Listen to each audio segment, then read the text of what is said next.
Hello प्यारे बच्चों, आप सब कैसे हैं। आज मैं आप सब के लिए लेकर आई हूँ एक प्यारी सी कहानी जिसका नाम है हंस कौवा और यात्री। इस कहानी को सुनने से पहले आप मेरे चैनल को लाइक और सब्सक्राइब कर दीजिए। तो चलिए सुनते हैं ये कहानी। हंस कौवा और एक यात्री की जो कहानी है ना बच्चों, वो हितोपदेश की प्रसिद्ध कहानियों में से ही एक है। बहुत समय पहले की बात है। एक पाकुड़ के पेड़ पर एक हंस और एक कौवा रहते थे।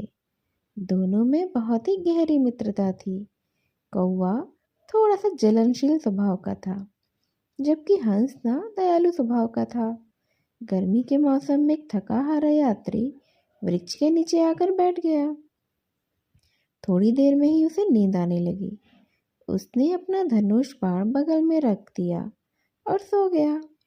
वृक्ष की छाया थोड़ी देर में उसके मुख से ढल गई और सूर्य की तेज रोशनी उसके मुख पर पड़ने लगी।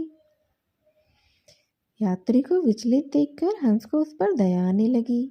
वृक्ष पर बैठे हुए हंस ने विचार करके अपने पंखों को पसार कर फिर से उसके मुख पर छाया कर दिया। गहरी नींद के कारण उसने अपना मुख खोल दिया।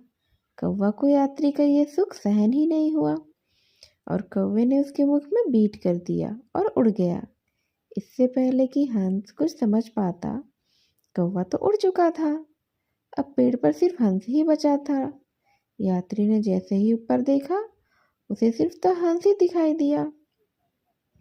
हंस द्वारा किए गए उपकार से यात्री तो अनजान था, क्योंकि वो तो सो रहा था। उसे पता ही नहीं था कि उसके मुंह पर धूप पड़ रही थी और हंस ने ही अपने पंखों को फैलाकर धूप को रोक दिया था। उसने सोचा, जरूर इसी हंस ने मेरे चेहरे को गंदा किया है। यात्री ने गुस्से में सोचा कि इस दुष्ट को मैं दुष्टता की सजा अवश्य ही दूंगा, और ऐसा सोचकर यात्री ने हंस पर बाण चला दिया। हंस तो जानता भी नहीं था कि बाण क्या होता है।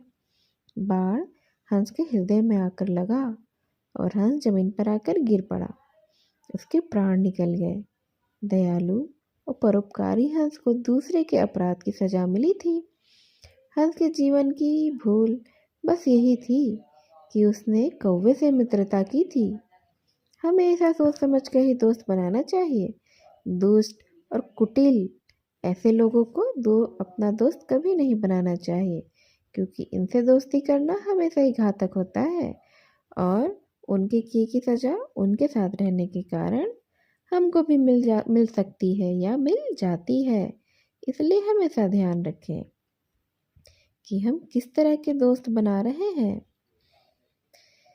इसी तरह से प्यारे बच्चों, एक और कहानी है बंदर घंटा और कराला नामक कुटनी की।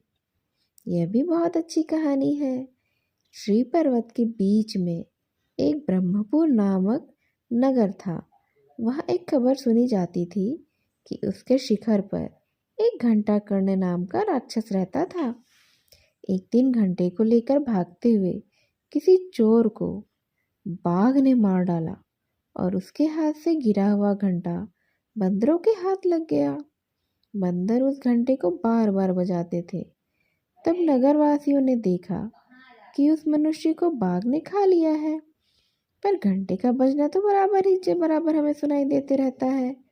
तब लोगों ने कहना शुरू कर दिया कि घंटा कर्ण क्रोध से मनुष्य को खाता है और घंटे को बजाता है, और यह कहकर नगर से भाग चले।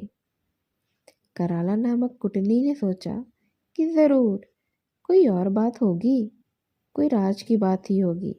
ऐसा तो नहीं होना चाहिए।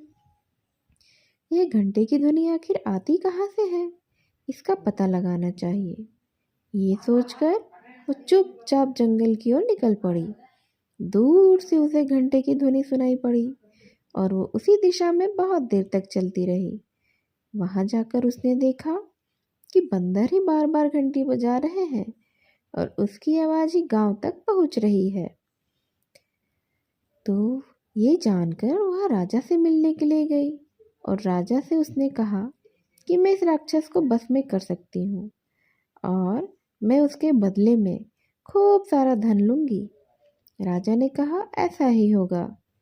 कुटनी मंडल बनाकर जंगल गई। वहाँ पर उसने पूजा का आयोजन किया और ढेर सारे फल लेकर बंदरों के लिए रख दिया। बंदर आए और फलों पर टूट पड़े।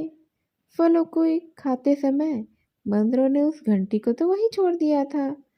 कोटनी ने तुरंत ही वो घंटी उठा ली और वो राजा के पास आई और कहा कि घंटाकण नामक राक्षस तो मारा गया है।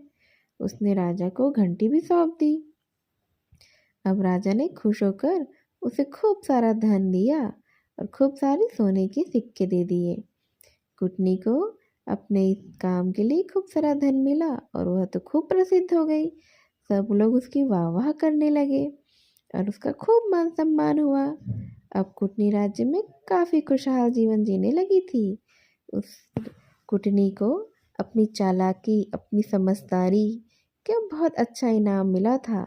उन लोगों को अपने डर का, क्योंकि लोग जब डर कर भाग गए थे, कुटनी ने उसी बात का फ़ायदा उठाया था और उसने अपनी समझदारी से अपना जीवन मान सम्मान के साथ बिताया था। तो प्यारे बच्चों, क्या और कहानी आप सुनना चाहेंगे?